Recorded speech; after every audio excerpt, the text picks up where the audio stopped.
Revuelo, sobre todo en el gobierno y la alianza, generó la detención en España de 2 chilenos que estarían involucrados en la instalación de artefactos explosivos en la Basílica del Pilar en Zaragoza, en España.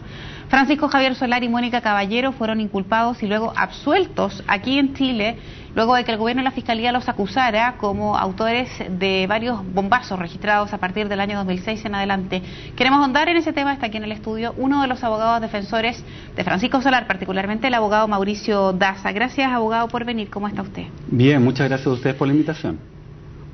¿Usted sigue creyendo que Francisco Solar es inocente, que no instala bombas, que no ayuda a instalar bombas, que no participa en la instalación de bombas? A ver, yo lo que sostuve en el tribunal, y así fue establecido, no solamente por una sentencia dictada por un solo tribunal, sino que fue revisada en múltiples oportunidades hasta por la Corte Suprema, es que Francisco Solar es inocente de aquellos cargos que se le formularon en Chile respecto a la colocación de 3 artefactos explosivos con nombre y apellido. De hecho, la revisión de los antecedentes que se efectuó por el Tribunal Oral en un juicio que es uno de los más largos de la reforma, más de 6 meses de análisis detallado, no solamente impedían formularle cargos, sino habían antecedentes que excluía su responsabilidad. Por lo tanto, de esa perspectiva, obviamente yo estoy bastante tranquilo con el trabajo que realizamos y estoy absolutamente convencido, como además se convencieron no un tribunal, varios tribunales, de que en esas 3 imputaciones concretas él es inocente. ¿Es casualidad que 2 personas que estuvieron involucradas, que fueron declaradas inocentes en un juicio por instalación de bomba en Chile, es casualidad que sean procesadas o eventualmente detenidas por el mismo delito en España? Bueno, yo creo que no es casualidad, pero eso va en las 2 direcciones, va en la dirección de indicar culpabilidad o indicar inocencia. Sin embargo, las sospechas en esta materia hay que ser bastante, digamos, cauteloso. Yo creo que aquí lo que corresponde es que la justicia española investigue estos delitos. Yo, quizás a diferencia de otros defensores en el caso Bombas, considero que la instalación de artefactos explosivos es un delito grave. No es una forma legítima de expresar una opinión política en contra de un sistema. Sin embargo, eso también exige la seriedad por parte de la autoridad que investiga estos delitos. En Chile quedó establecido que quienes tenían ese rol, el Ministerio del Interior y el Ministerio de Justicia, digamos, y en definitiva la Fiscalía, no fueron lo suficientemente serios para los efectos de poder levantar una acusación consistente. Y ese fue el problema del caso Bomba. Los responsables del fracaso del caso Bombas tienen nombre y apellido: Alejandro Peña y Rodrigo Ginspeter. Mauricio, y quiero entrar respecto de lo estrictamente legal.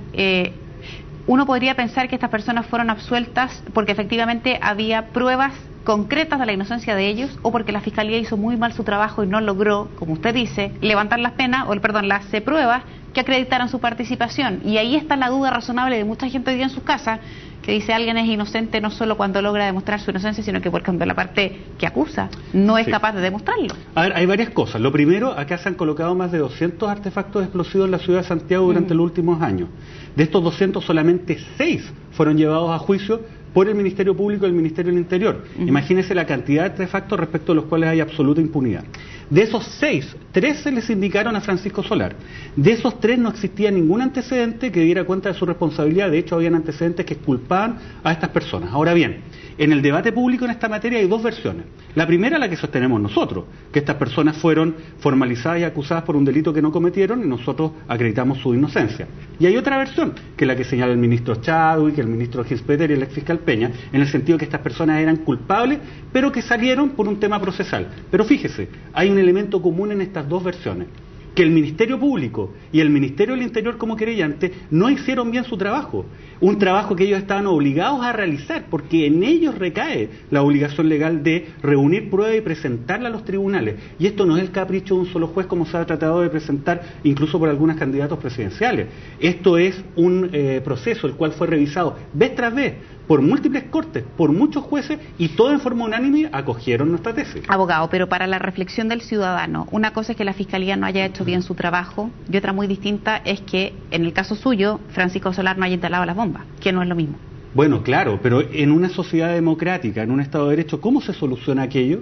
No se soluciona a partir de un ministro de Interior que parece que quiere ser juez o Poder Judicial Supremo, criticando y señalando condenas a dedo sin necesariamente algún fundamento. Aquí se establece a partir de un sistema de justicia con tribunales independientes que conocen de estos antecedentes. Pero fíjese, el caso Bombas, acá, ¿qué es lo que se señala? Por parte del ministro del Interior, de que esto se perdió porque en el fondo le excluyeron injustamente mucha prueba que habría sido suficiente para imputarlo.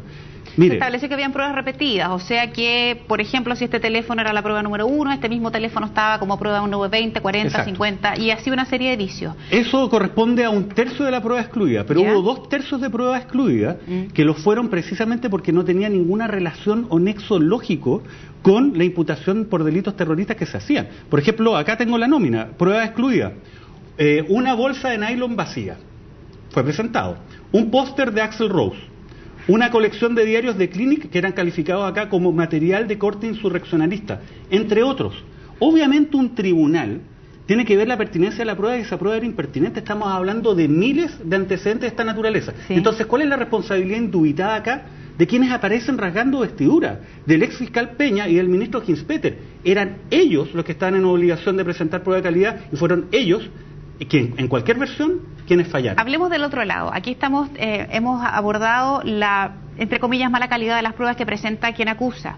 ¿Cuáles son las pruebas contundentes que hay para decir que Francisco Solar, no era su caso Mónica Caballero, pero de las otras personas que son inocentes? Bueno, la verdad es que nosotros tuvimos que levantar muchos antecedentes, prueba técnica que refutaba, por ejemplo, que ciertas trazas de pólvora eran tales y que correspondían al lugar del sitio del suceso. De hecho, se estableció que muchas de las pruebas encontradas en las ropas de estas personas no correspondían con la ropa o con la prueba que había sido encontrada en los sitios del suceso. O sea, descartaban aquello que se pretendía afirmar.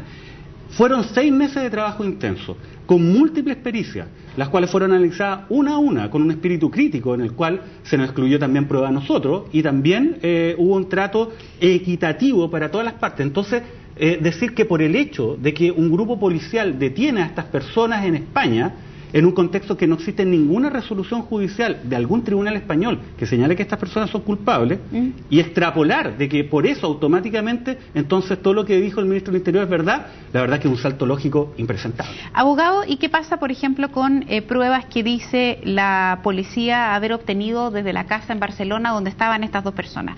La policía española ha dicho que tiene, por ejemplo, registro de planos de basílicas o de iglesias donde eventualmente se pretendían hacer acciones como la instalación de bombas, que había material propio para la realización o de la construcción de artefactos. ¿Qué pasa si esas pruebas efectivamente fueran ciertas? Y la pregunta cabe porque mucha gente en su casa se preguntará, bueno, fíjese que yo en mi casa no ando con los planos de la iglesia, yo en mi casa tampoco tengo artefactos para construir bombas. Entonces uno tiene la duda razonable. A ver, respecto a los artefactos para construir bombas, no voy a dar detalles por razones evidentes, sin embargo, se estableció en el caso Bombas de que en la casa de gran parte de los chilenos hay material suficiente para hacer estas bombas caseras. Ahora, independiente de eso, ¿qué es lo que va a ocurrir en España? En España tiene que haber una investigación seria, la cual reúna antecedentes para poder establecer o descartar la culpabilidad de estas personas en